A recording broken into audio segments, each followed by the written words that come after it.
Media உங்கள் கனவா? படிக்கும் அனைவருக்கும் internship, placement assistance. Pandey school of journalism short term கோர்ஸில் உடனே சேர 7338824242. இனிமே கண்ணை மூடிட்டு கடலை எண்ணெய் வாங்கலாம். ஏன்னா மந்த்ரா கடலை எண்ணெய் இதயத்தின் தயாரிப்பு.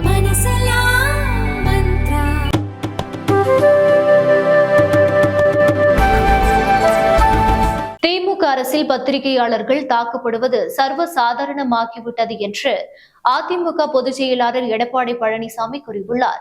இதுகுறித்து அவர் வெளியிட்ட பதிவில், சமூக ஊடக பத்திரிகையாளர் சவுக்கு சங்கர் ஒரு சில சர்ச்சை கருத்துக்களை வெளிப்படுத்தியுள்ளார் என்று குற்றம் சாட்டி காவல்துறை கைது செய்துள்ளது. அவர் தெரிவித்த கருத்துக்கள் தவறானதாக இருந்தால் சட்டப்படி நடவடிக்கை எடுக்கலாம். சவுக்கு சங்கரின் வழக்கறிஞர் கோவை சிறையில் அவரை சந்தித்த பின் அளித்த பேட்டியில், சவுக்கு சங்கர் சிறையில் அடைப்பதற்கு முன்பு மருத்துவ பரிசோதனைக்கு உட்படுத்தப்பட்டு நல்ல நிலையில் சிறைக்கு சென்றார். ஆனால் கோவை சிறையில் அவர் கடுமையாக தாக்கப்பட்டுள்ளதாக வழக்கறிஞர் தெரிவித்துள்ளார்.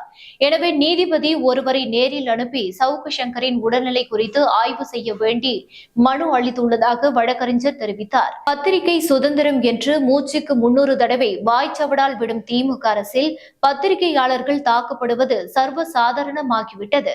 மேலும் பெண்களை இழிவாக பேசிய, பெண்களுக்கு எதிரான குற்றங்களில் ஈடுபட்ட பல திமுகவினர் மீது இந்த அரசு நடவடிக்கை எடுக்காமல் இருப்பதால் அவர்கள் சுதந்திரமாக நடமாடி வருகின்றனர். சட்ட நடவடிக்கைகளும் நீதியும் அனைவருக்கும் சமமானதாக இருக்க வேண்டும்.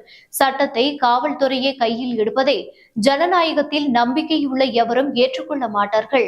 இத்தகைய தாக்குதல்கள் தவறான முன் உதாரணமாகிவிடும்.